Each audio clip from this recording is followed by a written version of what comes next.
En medio de un sueño profundo, respirando con pesadez y en completo agotamiento, Max Trumer sintió de pronto que unas recias manos lo sacudían por sus hombros vigorosamente. En algún rincón de su memoria, entre la subconsciencia y la realidad, escuchó una voz que le decía: «Pastor, Pastor Trumer, levántese enseguida, nuestra casa se quema». Apoyándose en uno de sus codos y casi vencido por la modorra, como pudo, levantó la cabeza y a la vez la mirada para contemplar un cuadro que empezaba a iluminarse. La luz de un cirio que agonizaba en un rincón se confundía con el resplandor del bochorno. Pasándose la mano por la cara, palpó las pesadas arrugas que su almohada fruncida había estampado y se restregó los ojos hasta convencerse de que no estaba soñando, ni lo asediaba una terrible pesadilla. «¿Dónde estoy?», preguntó. «¿Y cómo he llegado aquí?». «Levántese, pastor», repitió la voz. «Soy Domingo Uribe. ¿Se acuerda de mí?».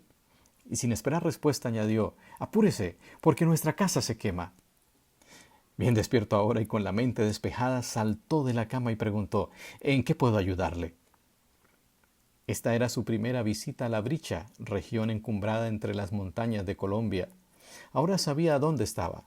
Recordaba el estudio bíblico que esa misma noche le había dado a la familia Uribe en compañía de otras personas, como en noches anteriores. Y se preguntaba si su presencia tendría relación con el fuego.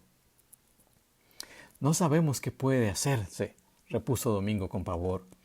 «Nuestros enemigos han amarrado la puerta de afuera para que no podamos salir. Usted sabe que las casas por aquí tienen casi todas una sola puerta y la nuestra no es la excepción. No hay forma de escapar». Su voz se volvía chillona mientras miraba a su alrededor y exclamó: «Moriremos todos en esta trampa, abrazados por las llamas». Trumer lanzó luego una mirada al cielo raso y se consoló un poco porque allí estaba el sobrino del señor Uribe tratando de apagar el fuego. Era un techo de paja compacto y muy pesado debido a los inmensos aguaceros torrenciales que con frecuencia azotaban a esas regiones. El pastor seguía los movimientos de aquella familia que se escondía ahora debajo de una mesa como refugio obligado. El estampido de un disparo interrumpió el silencio de la noche mezclado con el resplandor de las llamas. El señor Trumer vio que el muchacho se desprendía del techo con una herida en el hombro, y al observar que la sangre le corría por las mangas de la camisa, comprendió entonces que en realidad se hallaban en peligro. Por toda la casa se escuchaba el torrente de nutrida lluvia de balas. El pastor había quedado muy impresionado con el señor Uribe, hombre alto, moreno y de notable condición física, una apuesta figura que se había distinguido por su valor en el batallón de los hombres de bayoneta calada durante la Guerra Civil Colombiana, conocida como el nombre de la Batalla de los 1000 días. Ese mismo día, Domingo le había mostrado con orgullo una reluciente espada de 76 centímetros de largo que había ganado como trofeo en aquel singular combate. También le había mostrado muchos otros objetos de alto poder destructivo y alguna munición que tenía guardada en la casa, sin contar otras balas que se hallaban escondidas en alguna parte. Trumer vio con ansiedad la cara de su anfitrión, que trataba desesperadamente de buscar un medio de escape. Veía en el rostro de Domingo cómo se dibujaba la ansiedad al procurar descubrir en su memoria a los culpables de aquel fuego inusitado que consumía sin piedad hasta los escombros de su casa. Veía el terror en los ojos de la señora Uribe, que no apartaba la mirada de su esposo mientras trataba de forzar una sonrisa. Ya habían abandonado la protección de la mesa y ahora se encargaba Domingo de contar a sus hijos y de atender a su sobrino, que también se unía al grupo. El señor Uribe se compadecía de los suyos en silencio a la vez que se mordía los labios de soberbia. Comprendía que solo un milagro del cielo podría apartarlo de aquel infierno. El pastor Trumer, entre tanto, oraba en silencio. Cuando abrió los ojos, vio que Domingo se dirigía al armario donde guardaba las curiosidades. Contempló entonces, estupefacto, cómo allí agarraba su reluciente espada, que volvió a colocar con solicitud en su vaina, asida ahora con rigidez al cinturón, al par que su enojo se desencadenaba como un huracán. «Déjenme salir para enfrentarme con esos a quienes decapitaré con una sola estocada», tronó mientras le crujían los dientes. Trumer, al ver la mirada resuelta de aquel amigo, le echó el brazo sobre el hombro y le dijo: «Hermano Domingo, Acuérdese del apóstol Pedro en aquella noche cuando el maestro fue aprendido por sus enemigos en el huerto de Getsemaní. En esa ocasión, aquel hombre usó también la espada para cortarle la oreja a uno de los soldados romanos. Pero Jesús remedió la situación, colocándosela de nuevo al agredido y regañó a Pedro. Sí, conozco muy bien esa historia, interrumpió Domingo, pero la situación es distinta. Ahora peligran mi hogar, mis posesiones y sobre todo mi familia. Y por supuesto, usted. Si no se hace algo con presteza, quedaremos pronto como chicharrones. Nadie tiene derechos a hacernos esta jugada tan sucia, más que sucia e inhumana. A nadie hemos ofendido, mi enojo es justo, así que me voy a meter por ese agujero para decapitar a unos cuantos desalmados. Y al decirlo, su cuerpo temblaba de furia y su voz era imponente. Yo he sido entrenado en la milicia, gritaba. Si solo pudiera. Lo sé muy bien, interrumpió el pastor Trumer con asombrosa calma, tratando de controlar su voz. Usted podría muy bien salirse por el hueco del cielo raso y acabar con unos cuantos enemigos.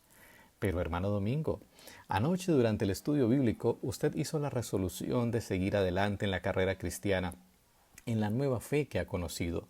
Los dos somos ahora soldados de la cruz. Si alcanzamos a ganar la batalla dentro de nuestras propias vidas, lograremos conquistar aún a nuestros enemigos. El fuego seguía devorando el espeso válago del techo que crujía sin compasión mientras las paredes resistían los embates de las llamas. El semblante de Domingo cambió por completo al escuchar esas palabras. Todo su cuerpo se estremeció como si se escapara de una horrenda pesadilla. Luego sonrió. «Vengan conmigo», demandó con voz urgente pero más calmada. Su esposa, los niños y su sobrino obedecieron inmediatamente. Lo mismo hizo el pastor Trumer. Y todos se movieron sin hacer pregunta alguna a uno de los rincones del cuarto posterior. De pronto se acercó Domingo a un rústico anaquel que se hallaba pegado a la pared y le dio un fuerte empellón ante el grupo que contemplaba de cerca sus movimientos. En ese instante, todos quedaron absortos. Una puerta secreta se abría ahora de par en par, y sin perder tiempo, salieron del bochorno para esconderse entre los escombros que se hallaban detrás de su casa. Desde sus guaridas podían contemplar a los incendiarios que se encontraban a la expectativa.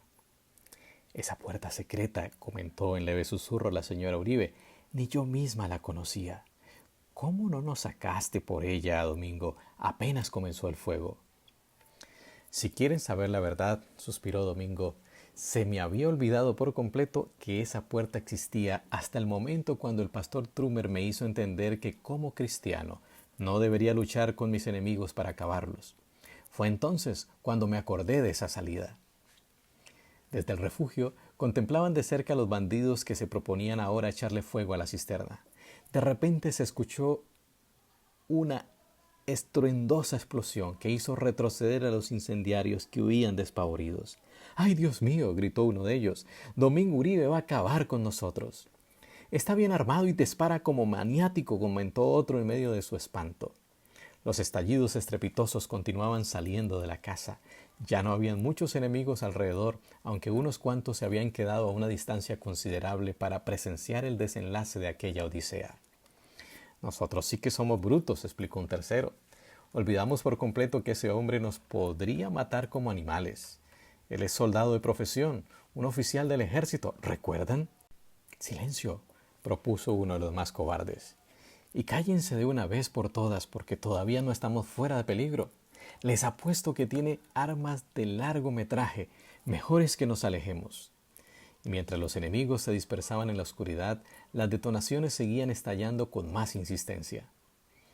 «Bueno», suspiró el más joven del grupo, «yo creo que Domingo no nos podrá alcanzar por más que intente.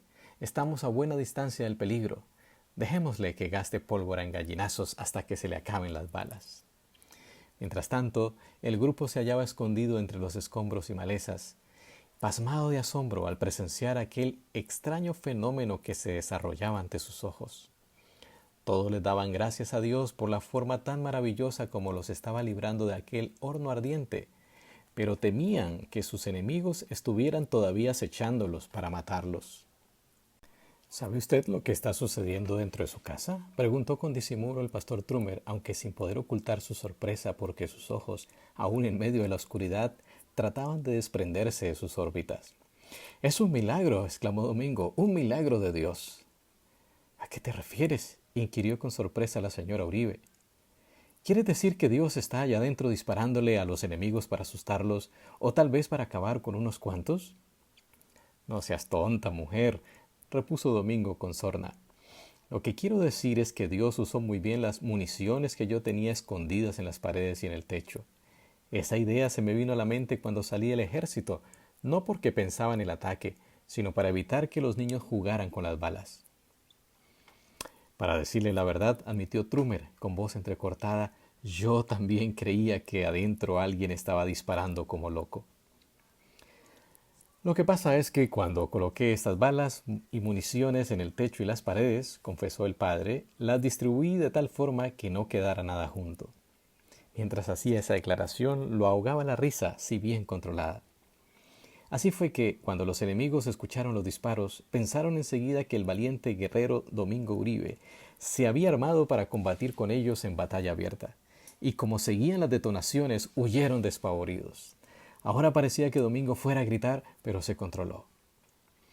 «Fue en realidad un milagro», asintió el pastor Trumer, un poco más calmado, pero tiritando de frío. «Yo sé dónde hay un par de vellones de oveja bien grandes que nos pueden resguardar del frío. Están muy cerca de aquí. Me meteré por estos escombros para no ser vistos por los atacantes y los traeré enseguida», sugirió Domingo con voz apagada. El pastor Trumer y los demás vieron a Domingo detrás de las llamas deslizándose en la oscuridad en búsqueda de las pieles que les traerían calor. Cuando se presentó con ellas, formaron dos grupos, la madre y los niños en uno, y los hombres y el muchacho en otro.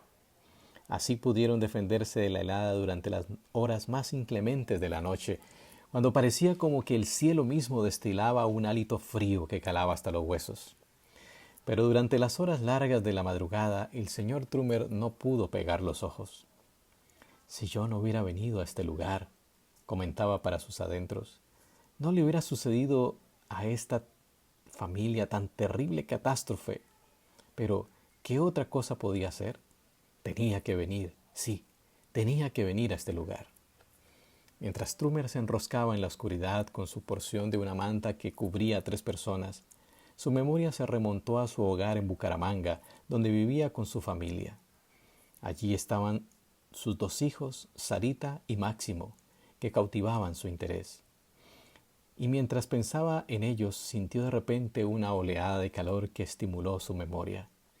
Había estado ausente por varias semanas, y a pesar de su fervor misionero, quería ahora regresar. Entonces recordó el día cuando había recibido la carta que lo impulsara a hacer aquel viaje. Fue el mismo día en que sintió la necesidad de responder al llamado macedónico, como lo hacía siempre que un campo necesitaba ayuda. «Aquí tienes», había dicho volviéndose a su esposa, «lee esta carta. Hay un grupo de creyentes en García Rovira, Santander del Sur. Tengo que atender cuanto antes las responsabilidades de la misión para salir enseguida al campo que me está llamando. Es menester instruir a los creyentes y ayudarlos en cuanto lo necesiten». Mientras hablaba, iba recogiendo los artículos necesarios para el viaje, sin olvidarse, por supuesto, del material para dar estudios bíblicos en lugares apartados. Y entonces se acostó. Poco después de acostarse, y cuando se hallaba profundamente dormido, el dueño de la casa, Domingo Uribe, había interrumpido su sueño para informarle que la misma se estaba quemando. Y allí se encontraba escondido entre los escombros con aquella familia que le había dado refugio. Seguía tiritando de frío en esa cuesta encrespada de los Andes colombianos. No había podido dormir nada en aquel escondite, y como pudo se frotó las manos y los pies tratando de mejorar la circulación mientras se preguntaba si la mañana en realidad llegaría. Al soplar las primeras brisas del alba, cuando tenía la seguridad de que ya no había señal de peligro, se acercaron a los restos de la casa para contemplar los vestigios de una acción criminal. Todo se hallaba en ruinas. Al mirar el montón de cenizas, el señor Uribe, dirigiéndose al pastor Trumer, reconoció: «Estamos más convencidos que nunca de que la iglesia adventista es la verdadera. Queremos bautizarnos». El pastor Trumer abrazó al señor Uribe mientras ocultaba las lágrimas de gozo que corrían por sus mejillas. y solo se atrevió a comentar: a Dios sea la gloria. Amén. Amén.